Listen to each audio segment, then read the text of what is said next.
Welcome to our channel. Setting screen time limits on Windows PC helps you or your family members maintain healthy device usage habits. Follow these steps to configure screen time restrictions. Step 1. Click the Start button and select Settings from the menu. Step 2.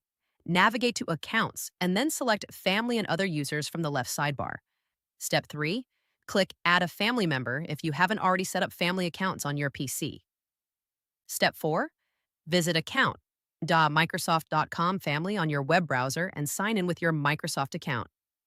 Step 5. Select the family member for whom you want to set screen time limits.